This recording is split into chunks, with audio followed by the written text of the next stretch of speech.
On the 12 days of Christmas, Andy gave to me 12 cases of AIDS, 11 books. I don't know. What the hell? Well, we were talking about our relationship not being sexual before the podcast, so I thought I would, I don't know, horrible improv. Just started off in a weird direction. For all those who are listening, we apologize. I apologize. And Damon, I apologize that you had to start with that too. Not at all. Damon, you shut your face. Anyway, welcome to the Fantasy Fiends podcast. My name is Stevie Collier, and I'm here with my co-host, Andy Beluca, and we are here today with our honored guest, Damon Glassmaker. No, Damon. His last name is German, and it's German for Thunder Pussy, which I thought was awesome. Damon. No, actually, it's Damon Glatz, right? Damon Glatz. Yep. Damon Glatz. And before I begin today's podcast, we have a huge announcement, and that is we are doing a 12 Days Christmas. That was the point of the horrible song. I should have maybe thought something out, but I never think things out. We're doing a 12 Days of Christmas giveaway. So 12 subscribers will be getting a book each, or a book from me and Andy. So that's 2 books in any book you want. So if you read my first book, you can get book 2, book 3. And same for Andy. You can choose whichever book you want, So if you haven't read either from Andy and I, you can get book 1 from both of us. So that is 12 Days of Christmas. We will be choosing 12 subscribers. So subscribe today. And I'd like to start doing a monthly giveaway every month with different prizes and maybe a chance to meet yours truly. No. Or in case you want a prize that's of actual value. Whoa! Whoa! My heart. For those of you who are interested in the 12 Days of Christmas, which is hopefully all of you, we will be announcing the winners.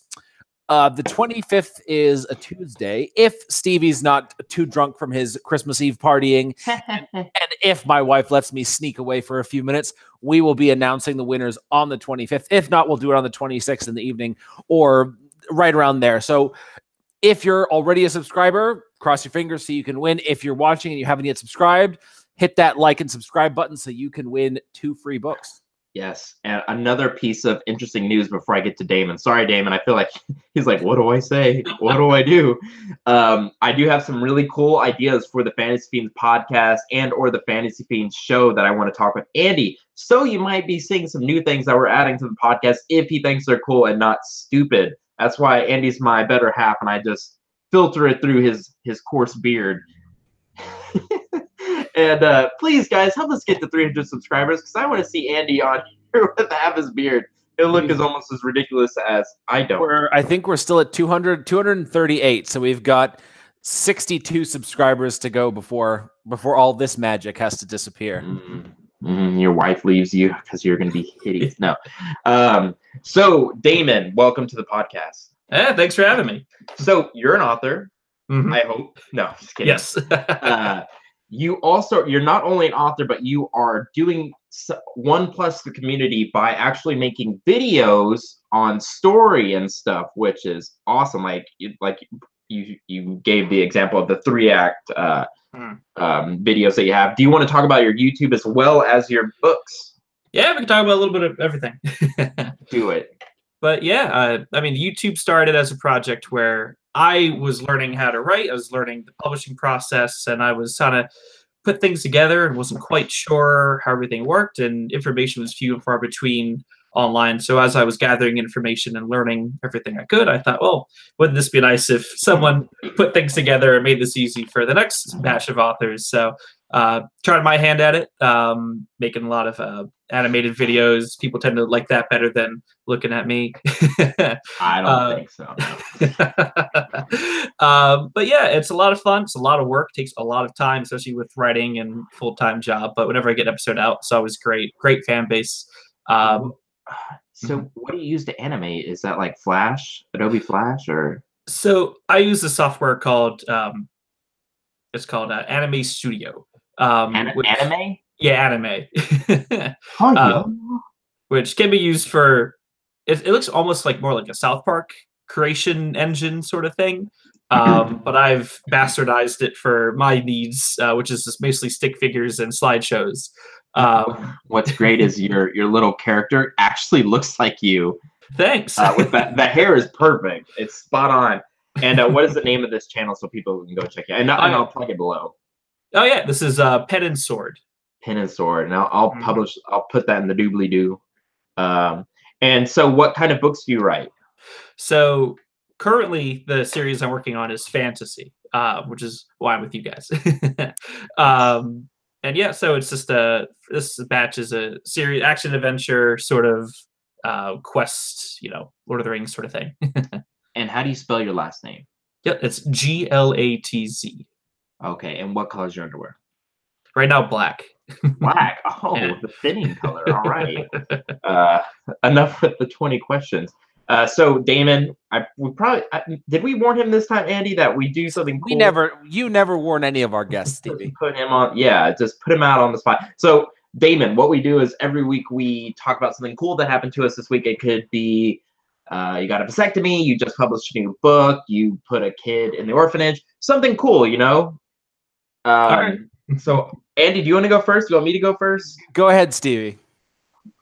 I don't know why, but I feel like I've just been generally more sexual in this podcast. I'm going to stop. So, no one laughing at that joke just makes it even worse. Thank you. It was getting a little hot in here. Yeah. It's actually really hot with these Yoda ears. If you can't see me, I'm wearing Yoda ears. 'Tis the season. So I did get proofs back from my my illustrator, and I think they came out quite nicely. Yeah. So obviously this is not my book cover. This is what I sent to my illustrator, and he emailed me back simply LOL. Oh, that's a mock-up? Yeah, this is a mock-up. Yeah, I wonder if this would sell. But yeah, this is my mock-up. Stevie, you should totally include that as bonus art in the book. Dude, like at the very, very end, like no one will get mad if it's the last page. Like this was the concept art.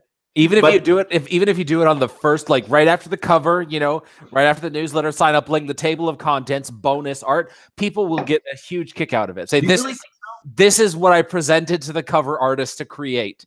I think people would love it. The Bizarre Blade series is such a risk. I don't care what I do anymore.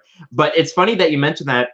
All of the creatures in the Bizarre Blade will have a sketch done by my brother Aaron Collier, who's a graphic designer. So I'm super excited about that. It's going to add a little edge to the book, a little bit more fun because Finn, the protagonist, is an artist. But I also have some other good news. The 4 Territories was picked up, and I'm sorry, Andy, I should have told you before the podcast. The 4 Territories was picked up by Amazon Prime Reading program. Oh, wow. Yeah, I'm super excited about that. Super grateful. Still can't really believe it. So the 4 Territories was chosen for that. And good thing, too, because I was considering taking it down for a relaunch and doing new covers and stuff. So thank you again, Amazon. I love you guys. Thank you, God. Thank you, Andy. Thank you, Damon. Thank you. Thank you. It's a great gift to myself for Christmas. So that is my good news. And, about the book illustration, the cover artist is working on sketches right now. And he sent me like 2 pages worth of email explaining how excited he was and he loves my idea, and also that I'm giving him such creative license to make changes. He says he never gets that. And that's awesome. Yeah, I was like, and it was Andy's idea to kind of let him do that. So thank you, Andy. And that's it for me. That's sort of how I've found with my artists, or in all of my books. It's like, all right, here's kind of what I want, but the truth is that I don't really know what I want when I ask for a cover to be designed. And these artists, they've dedicated their lives to that just as much as I've dedicated my life to writing an awesome story. So give them a few tips of what they want and then kind of let them run with it and see what they can come up with, because they'll often surprise you by doing something way cooler than you could ever have imagined. That's actually part of my good news or part of my cool news for the week. I have a prequel novella to the Heirs of Destiny series called The Renegade Apprentice. It's in the Defiant Guardians collection that Stevie's also a part of. And I had a cover made for originally, and the more I looked at the cover, the less and less I liked it. So I reached out to the artist last week and said, I want to change it. I'll happily pay for your time, obviously, because I'm only a little bit of a cheapskate. And so yesterday she sent me back this cover that just looked so cool. And I was like, holy crap, I'm so glad I let you just sort of do your thing. And the cover now is so much more awesome. I'm super excited. It's going to be released after the Heirs of Destiny series, so I'm really happy to have this 6th cover to anchor the series. It's going to be really awesome. And in other awesome news, I figured out what I'm going to do next after I finish writing the Heirs of Destiny. So I'm finishing up book 5. Hopefully by next week, by Christmas, I want to have it all done. And then the first couple of months of 2019 are going to be spent finalizing the edits on the other books. But after that, I've decided that I'm going to work on my epic fantasy military series, the special ops team in a fantasy world. And that's one that I was super excited to write. I got the first book written in like a month, and I was so happy with it. But then I had to put it on pause for the sake of Heirs of Destiny. And so being able to go back to it and writing, I might expand it to a 4-book series, and then I have 2 companion novels or short novels to go with it. So it's basically going to be another 6-book series on top of the 6-book Heirs of Destiny series. So I'm really excited to get that one released by the end of 2019. Awesome, man. Awesome. Great to hear. I think you're making the right decision because from what I've read, it sounds pretty cool. Damon, got any news? All right. Well, this is last week, so I'm cheating a little bit. But I years ago self-published my book. But part of the reason I'm here today, it's been recently republished, traditionally by my friends at Burning Willow Press, who hooked me up with you guys. Oh yeah. Oh, cool. I happen. Yeah, they did me a big favor there. But yeah, I got a copy of it right here. This just came out. Set it up there. Oh, nice. Oh, you went with the that's not matte, that is gloss, right? Yeah, this is gloss. Could you show us again? Oh, sure. Yeah. Clash of Men. Nice. Yeah. Is that a phoenix? So it's actually a Thunderbird. Thunderbird. Okay. Yep. Almost kind of like a Zapdos looking thing. Yeah. Hey, Zapdos is good shit, man. Yeah, he's the best of the 3, obviously. Is he the best of the 3? In my opinion. Okay. Sorry. I'll go on a Pokemon rant, so we best move on. Clash of Men. Yeah. So yeah, that just came out a few weeks ago. Last week, I should say, a few days ago. But yeah, that's my big news. So I'm going to ask you to do something which is the hardest thing for authors to do, and that is tell us a little bit about your book. Clash of Men. All right. Well, it's obviously fantasy. And basically it's a whole lot of nations from history, sort of reimagined in a new sort of world, new sort of map. You got classic Vikings, Native Americans, you got some samurai thrown in, Romans, medieval knights, and they all have their own kingdoms and cultures, and they all have their own sort of what's referred to as mythics. And the mythics are these great divine beasts that sort of rule over their respective territories. And they've been immortal, around for thousands of years. And the story basically focuses on one character who's from the tribes, Native American tribes-esque sort of thing, who has a vision quest where he's foretold sort of to kill the Thunderbird. So he has to hunt it, which has never happened before. And so it's sort of his journey learning with the history of the world and meeting up with other characters and fighting other monsters and things of that nature. So this is a great transition into our topic today. And please don't let me forget, I have a really good question for you, or at least I think it's a good question. And I'll let Andy explain what we're talking about today. Well, okay, it's actually quite a simple concept, but it's something that's been kicking around in my brain for a few weeks now. I've been reading and writing a lot of epic fantasy, and these stories are big. They're like world-shattering, universe-changing stories of magic and soldiers and war and battle and politics and all of that.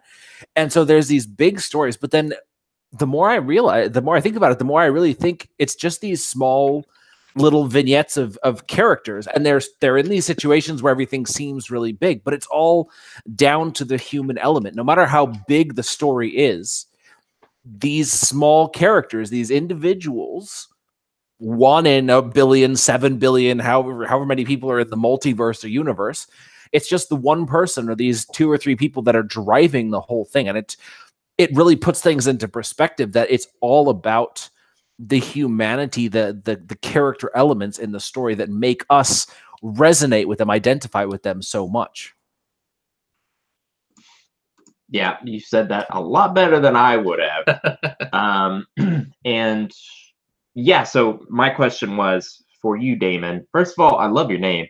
That's such a cool name. That could be found in a fantasy book. Damon the Destroyer. So I have to tell everyone Damon like Matt Damon because they always call me Damien. Damien. I could see so that like their eyes play tricks on them and they see the eye. Damien. Yeah, it is. Oh, Damien. Like, nope, you made that up. Damon. Damon. And that's your real name? Yes, that's the full first name. Okay. Cool. So I don't see a lot of books that come into the Fantasy Fiends podcast that are Native American related. The only one I can think of wasn't Angela, Andy? She just came out the new book, Beasts of the Realm. Oh yeah, Angela J. Ford. Yeah, Angela J. Ford. I think she writes Native American. Maybe I thought hers was African inspired. Was it? Okay, it might have been. But anyway, either way, we don't have a lot of Native American fantasy coming in. And first of all, I'm super interested in Native American history. Did you do a lot of research before this book? I did. And it was not just for them, but for every sort of subculture that went on. I mean, the main character's name is Oetica, which is Oetica. There's a whole chapter where he has to teach another character how to pronounce it. Beautiful. But it's not made up. That's an actual like Lakota Sioux name that means something. Every part of his story and his tribe and his culture derives from actual. It's a bit of a mix. It's not all Navajo or Hopi or Lakota Sioux. It's a little bit of mix and match from everywhere. But yeah, when I chose the sort of Native American-esque main character and theme, it wasn't really I didn't set out to write a Native American story. It just sort of worked out as what would be a person who would have the most to learn from all the other cultures, who would be least exposed to all the other kingdoms and places of the area, who would have to travel and learn with the reader. And the Native Americans sort of fit the best. And then over time, it sort of became now it's sort of representing that sort of genre and things like that. So it kind of worked out, but that wasn't my intent initially. I was gonna think that it was like a passion of yours, Native American history. And this is your first book? Yeah, that's the first one. Mm-hmm. Okay. And did you have a question? I was gonna say, do you have any Native American heritage? A little bit. I have an ancestry test that's sitting in my room. But I have heard that my grandfather is some percentage, and it would be Huron, which is local to my area. It's not a major part of my family history, but it's definitely there. Interesting. Mm-hmm. Go ahead, Andy. Well, one common theme that's really the one thing that's common among a lot of the Native American cultures is sort of a connection to the world, the elements, and all of that. Yes. Is there that sort of connection? Does the character have that connection to his world as well? Yes, and I think as a real person would, he doubts it. So he's there. He learns about it. There's spiritual guiders, there's sort of seers and things like that who can communicate with spirits. And he's initially set on this vision quest, and halfway through, he's not even sure if maybe other people are making it up. Maybe they just come back with some made up story of, oh, I saw a bear and that's my spirit animal. And he's like, does everyone just come to the conclusion of I could either make up a story or die out here in the wilderness? And then he actually does have this big spiritual moment where he does have a vision and he does see things, and it sort of carries him on that journey to gods and things of that nature. That's really interesting. That is a real human element, is that doubt. But I mean, because everybody who's ever been religious or who's had any belief system has that moment of doubt where maybe the evidence is insufficient to prove that there's a God, or the evidence is enough to prove that there isn't something, or whatever the case is. Doubt is a very human thing, but I believe it's also such an important component of any faith as well. Yes, in order to believe, you have to doubt first. And he's fortunate because we're going to have to live our lives with no proof at some point. In his universe, he encounters gods and divinity and magic. So he has his doubt sort of erased early on, where some of us may have to go to the end before anything comes in. And that's kind of an interesting illustration of how reading is sort of this wish fulfillment that all of us have. Like you said, he gets his questions answered. When this guy gets his question answered, it puts in our head, all right, there's a chance that we'll get our questions answered, even if we never actually do.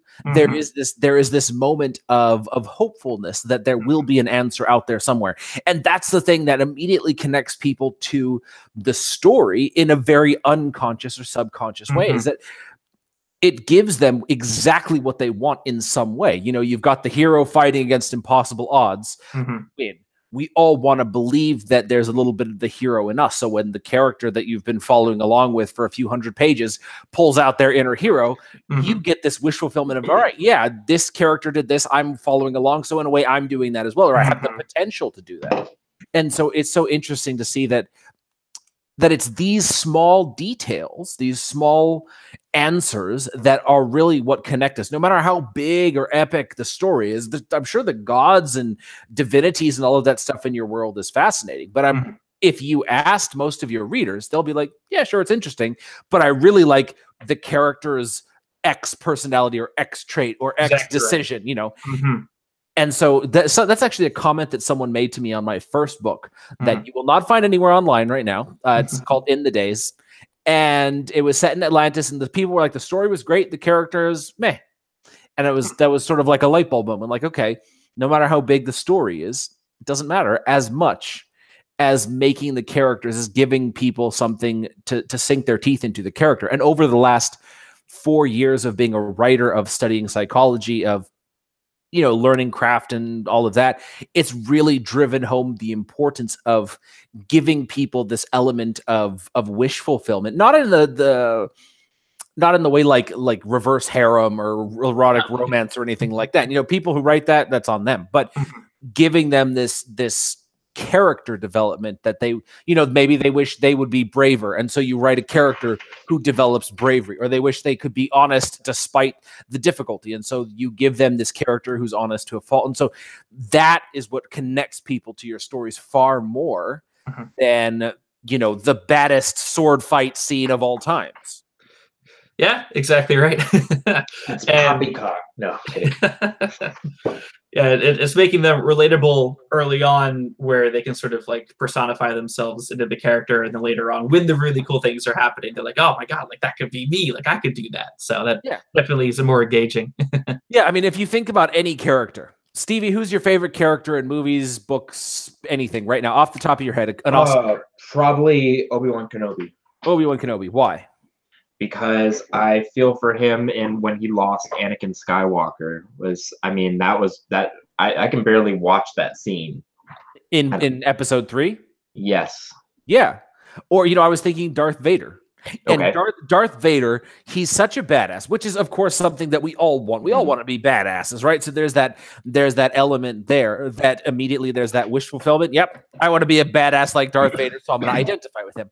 But then throughout the course of the movie, you come to know him better, or the movies, and you come to know him better. And by the end, you see that there's this redemption story. And it's this subtle subconscious thing where you're like, I wish that there was a way for myself to be redeemed from X mistake or X problem or X decision, or, whatever path I've chosen. And so in so many ways, that's the takeaway that people get from Darth Vader. No matter how much of a badass he is at the beginning with that Imperial March, dun, dun, dun, dun, dun, dun. It's that ending when they finally take off the helmet and he dies. Spoiler alert for a 30-year-old movie, but what? What? No. That's the takeaway. Or like you just said with Obi-Wan Kenobi. For me, one of the most memorable scenes of the whole movie was the fight, the lightsaber battle that immediately precedes this emotional moment that you're talking about. On Mustafar, right?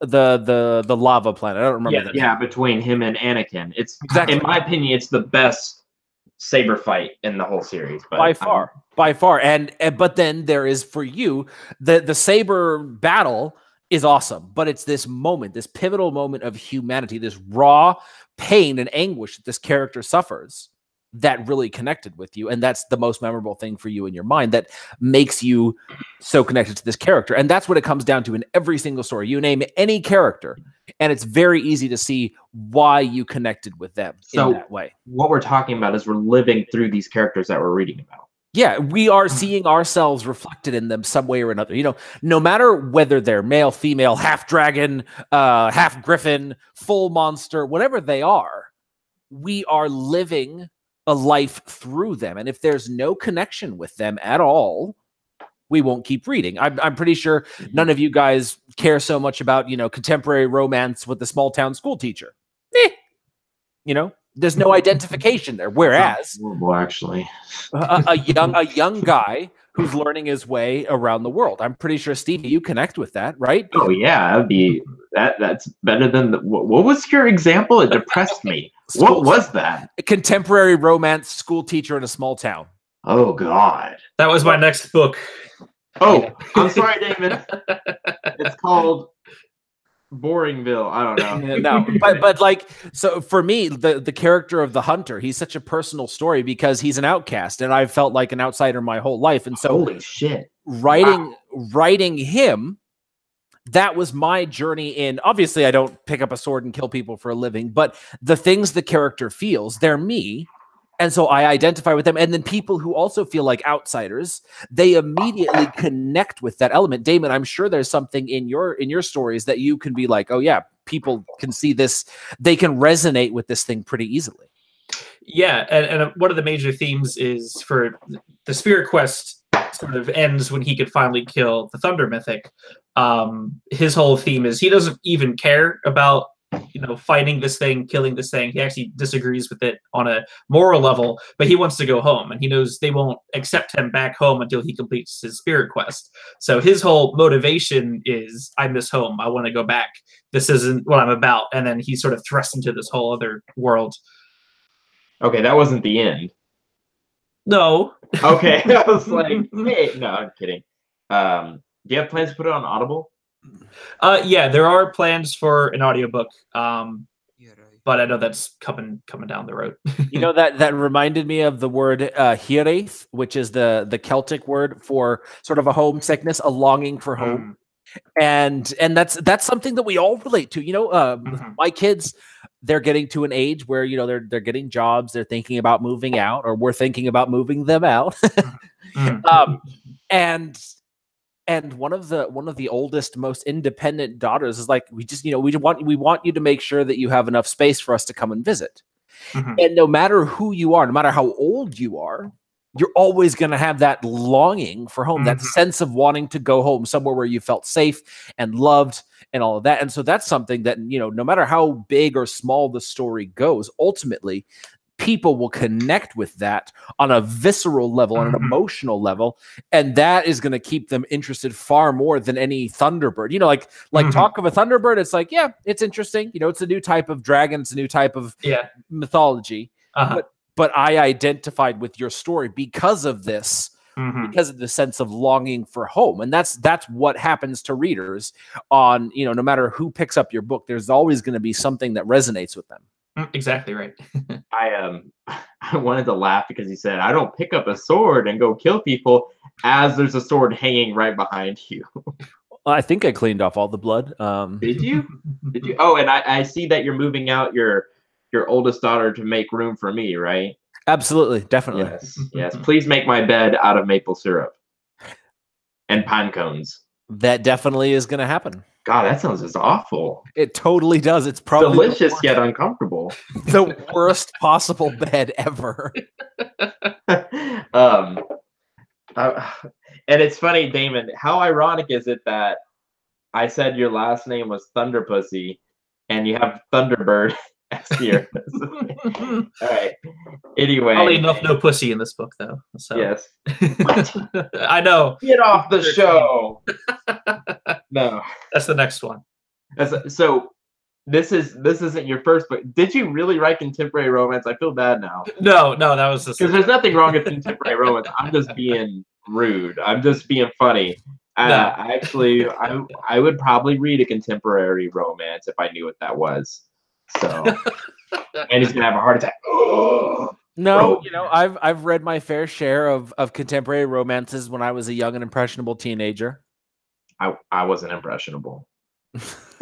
I was always me. Honestly, I watched like a video of me when I was 16. I was like, I'm a little saddened about how much growth I've made. It looks about the same.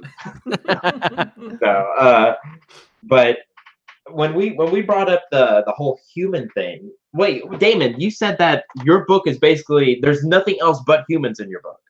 Yeah, unless you count the 5 monsters like the Thunderbird. Yeah, there's no elves or orcs or dwarves or anything. It's all different cultures of humanity, but they're all human.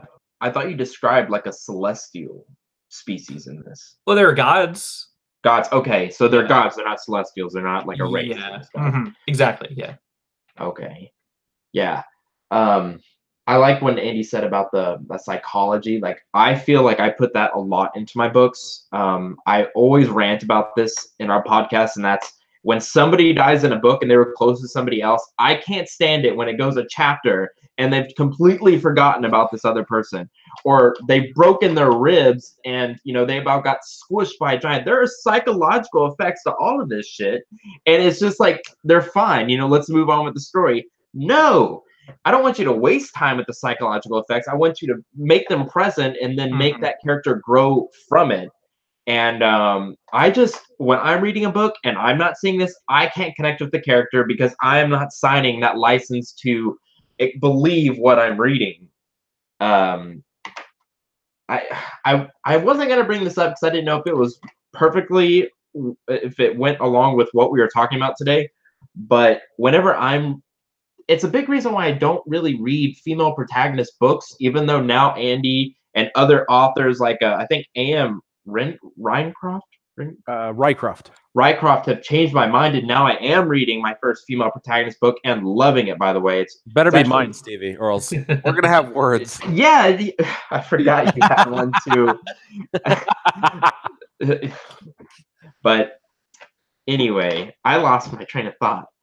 No, but it's true. I think that's one reason that so many men still do have a hard time reading female protagonists, in that like a lot of the issues that the females deal with in the fantasy context are sort of outside our realm of expertise and often our realm of interest. And so there's been nothing to connect us to them.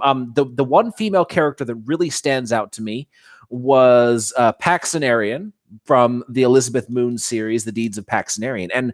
And what made her stand out was that it wasn't a very over-feminized character. It was a character who was a little bit almost over-masculinized or masculinized enough that I could identify with her issues. Even though she was a woman, she was fighting like a knight. She was fighting like a man in this context, which, it sounds archaic. I was 14, 15 at the time. I've grown. I've shown character growth since then.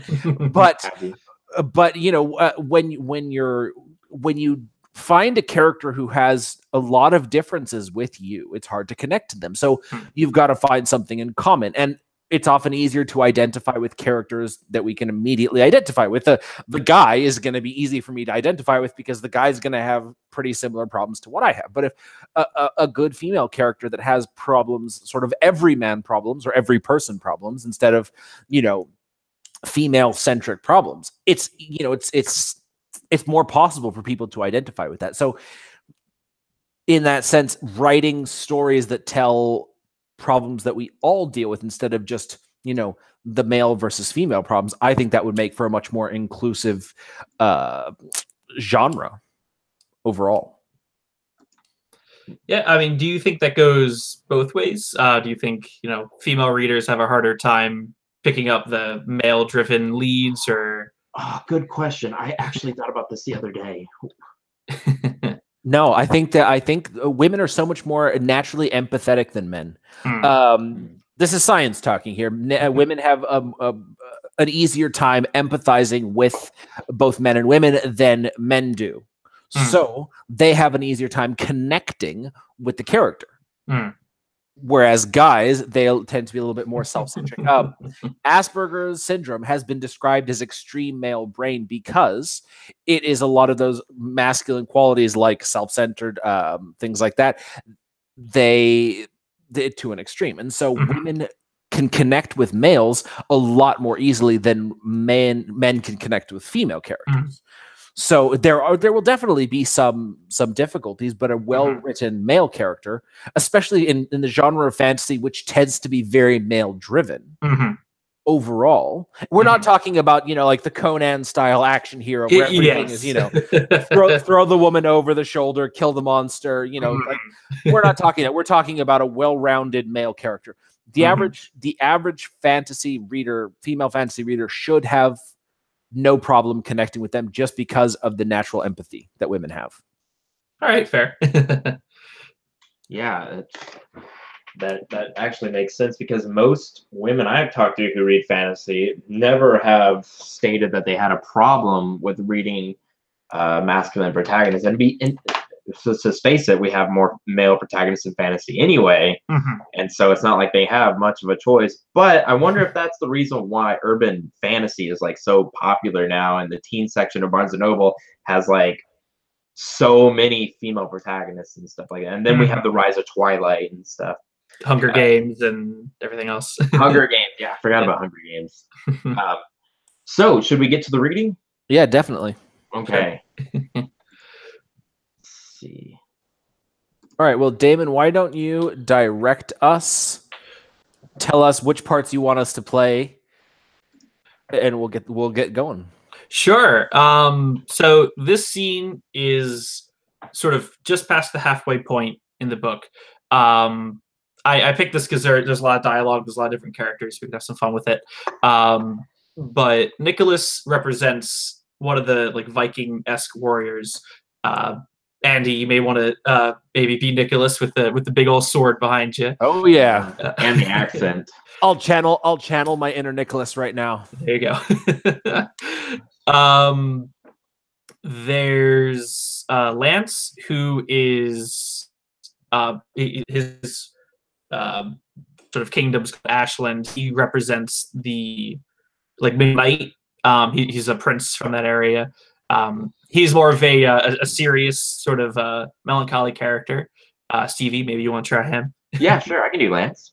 The two of them have the most dialogue. Other than that is going to be Oetica, who's sort of tagging along on this mission.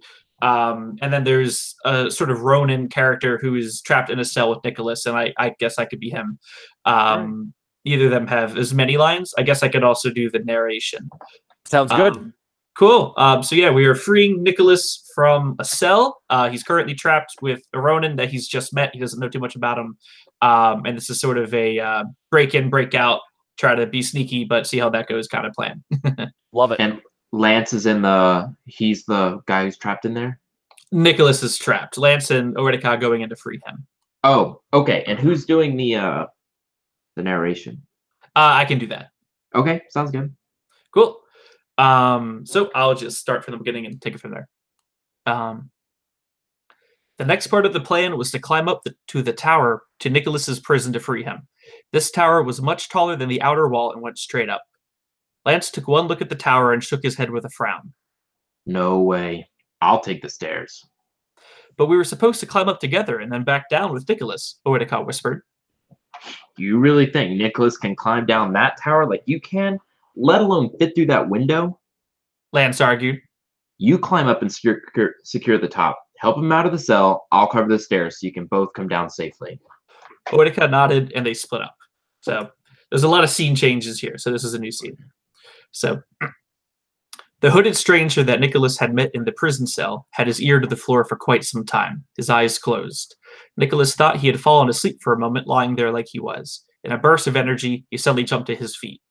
All right, now's our chance, the man in the hood spoke. You awake? You bet. Let's go. The man put his arm through the bars and began to fiddle with the lock. He had created a twisted piece of metal into some sort of pick. After a moment, it clicked open. He impressed Nicholas. For as young as he was highly skilled. His order must be a talented one to team all of these. Nicholas rushed out of the cell and was ready to fight with whatever he had. There was nothing of his here. His weapons were on the horse he left with Lance after he was captured. Nicholas grasped a hold of a metal torch holder on the wall. He ripped it off and held it as an impromptu club. The hooded man followed him out. He grabbed some guard armor and a sword that was opposite of the cell. There was shouting coming from the hallway, men yelling and running up and down the stairs. Nicholas's friend looked confused. How could they know already? Something must be wrong. Nicholas looked back, muddled. There was no way the guards could have known yet. So, a bit more description than I thought. So, Oetica began his dark climb up the prison tower. Now that no one was following him, he did not need to hold back. The tower was tall, its angled roof providing a slight challenge to climb over a few times. He had to do quite a few pull-ups to manage this far. Red said Nicholas would be held in the cell at the top of the tower, he thought to himself. Oetica did not mind climbing, as his route was probably going to be easier than Lance's. Lance drew his sword and pulled his hood off so he could see and hear better. Done with climbing, the prince desired an easier way up the tower. He opened the door to the tower silently. He held his breath. There were 2 guards sitting at the table talking in their own language. Lance had to strike before they could react. The guard facing the door hesitated a second too long. His friend died before he figured out what had happened. Lance pulled his silver sword out of the guard's chest and rushed at the other. He let out a scream before it plunged his heart in. That's up the whole line. He let out a scream before Lance plunged his blade into his heart. Well, there goes my element of. Oh, that's yours. Sorry. Well, there goes my element of surprise. Lance heard guards mobilizing above him, responding to the terrified yell of their comrade that echoed up the tower. Lance had to keep moving before they caught him. He ran up the stairs as fast as he could and was greeted by 2 armored samurai running down. He blocked the first swing and shoved the man off the staircase. He quickly spun around, dodging the other man's stab, and slashed him across the chest. Lance took off the key rings of his wrist before nudging him off the staircase as well for good measure. Now we're cutting back to Nicholas. The hooded man changed as fast as he could into the guard's clothes. There were yells coming up the staircase. Samurai were coming for them. Nicholas was gripping his iron torch tightly, ready to swing it at the first man through the door. He wondered how well he could block a samurai sword. Only one way to find out.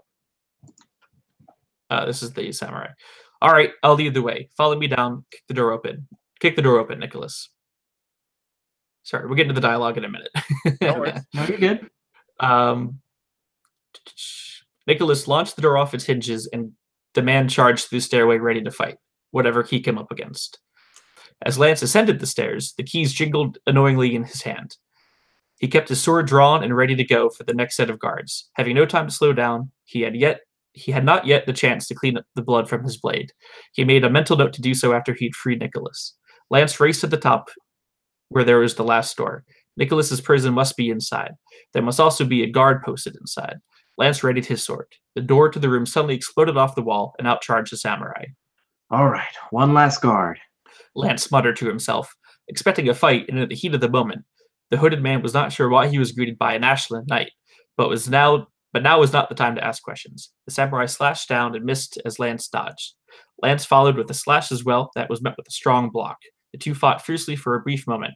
Quartered in a dark stairwell, their moves were cramped. Lance wished he had brought a knife. His sword was a little too long in this close combat. The guard's sword seemed to have the same problem. Both men were equally impressed with their adversary. Lance drew back for a second to reassess his opponent. He noticed a familiar face standing behind him in the doorway.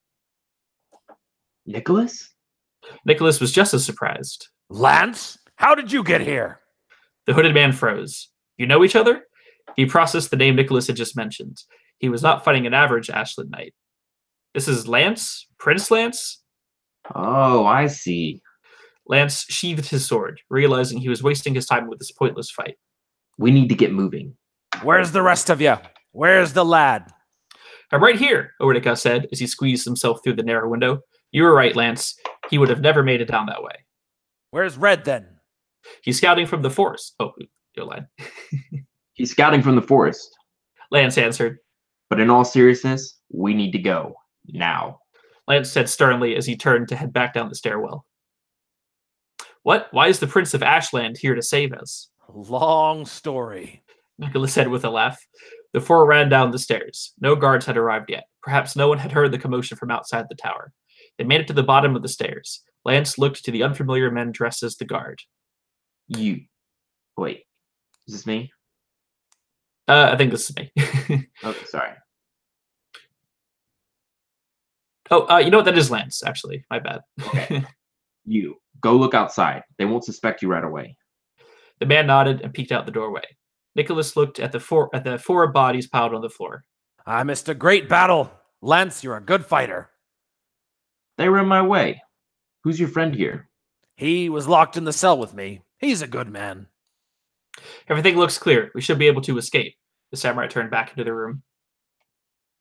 We're heading that way. Lance motioned to his left. Get all.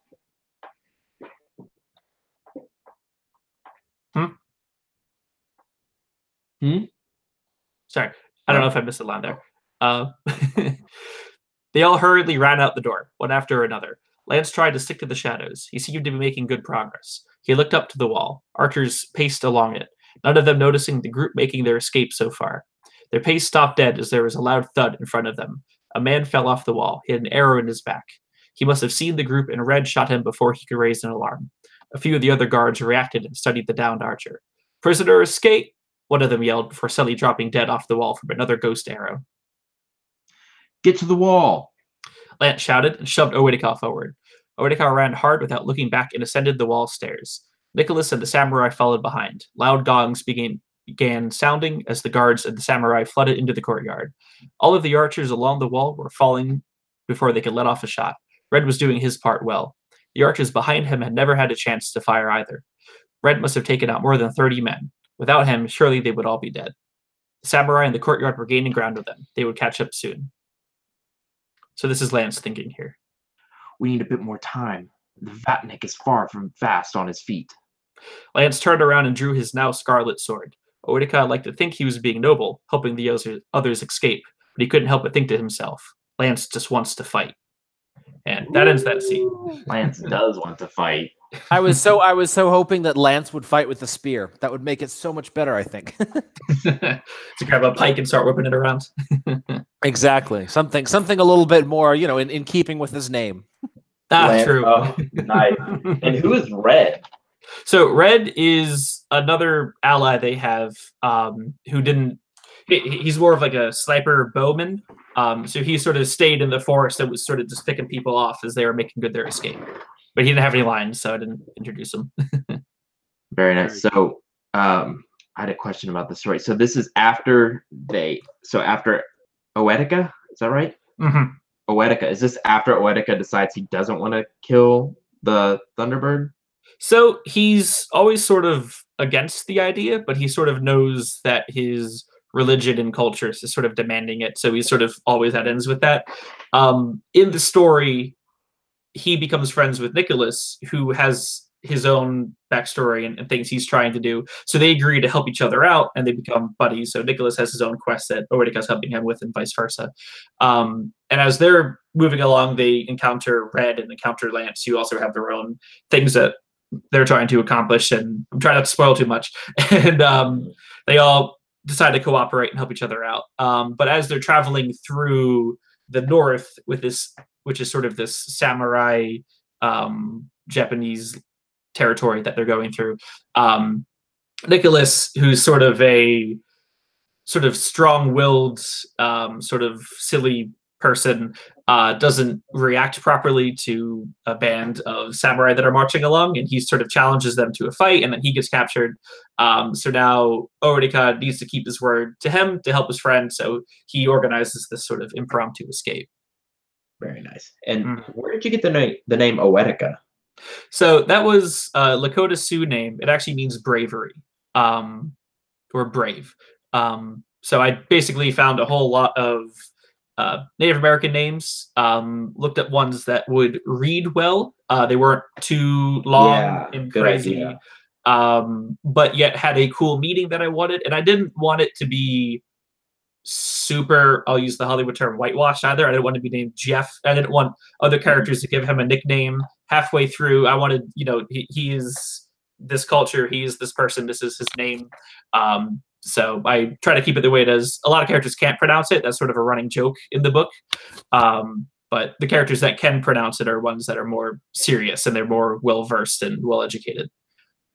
It's funny that you bring that up because Andy, was it with you I was talking about that if the name reads wrong, it will trip readers up? Mhm. Yeah, I feel like we just talked about that. Potentially. Potentially, yeah, 'cause it can be a big problem for someone who's reading, and what they'll do is they'll just give him another name, just read it as that, I've Yes. heard. Yeah, and So, I knew that could be a problem. So I deliberately, in an early chapter, like when he first meets Nicholas, who can't say his name, there's a whole dialogue where he's teaching him how to say it and like what it means and things like that to sort of establish, because I recognize this could be a problem for people. And hopefully it sort of improves over time as they read. Nice. very nice, man. Well, Andy, anything else you want to talk about on the subject of today? No, that's it for me. We've got another podcast on Tuesday, and then next week is our last official podcast of the year. And then we will, of course, have the podcast on the 24th and 25th, a short one, to announce the winners of the 12 Days of Christmas. Yes, and so we don't have one this Thursday. We do, in 2 days. All right, and then we have one next Tuesday. Thursday. Okay, not next. Okay. Am I a part of this podcast? Right. All right. So, Damon, where can people find you? Yeah, I mean, you can always find Pen and Sword on YouTube. More episodes coming out as I get around to making them. My book, Clash of Men, on Amazon. I'm also the only Damon Glatz that exists. So, Googling me, you'll find all my things. If you can't keep track of anything else. But yeah, I just found it. Okay, cool. Is it not on Kindle? No, it is. Okay, I'm sorry. Paperback's only $12.99. That's awesome. Yep, and it's pretty thick too. So there's a lot going on here. Yeah. Oh God, yeah, that is a big book. Awesome. Well, do you have a website? Working on it. That is Working on a it. desperate Okay. need of mine. Well, thank you so much, Damien. No, I'm joking. Thank you guys for Thank you. for having me. And do you like Japanese culture as well? At the risk of being called things, yes. You mean a weeb? No, not that. Yeah, I mean maybe. Big fan. Pen and Sword. There are a lot of anime clips on there. If I'm talking about a certain character or theme, I'm gonna throw anime clips up there. Yeah, I got a few samurai swords hanging around here somewhere. But all the cultures that I use in my book, I have some sort of interest in. That's cool. That's really cool. Well, awesome. Well, hey, Andy, nothing else? That's it for me. Awesome. Well, hey, Damon, thank you so much for being on the air with us. Thanks for having me. This was great. Love to do it again. That was, yeah, definitely. Get in touch with Andy and we'll put you back on schedule for 2019. Wow. Yeah, at some point. Crazy. Awesome. Viewers, listeners, thank you so much for tuning in on this week's Fantasy Fiends podcast. We hope that you are enjoying the holidays. Remember that we love you all so very much. And we hope you have a great evening. We'll see you this Thursday. Good night.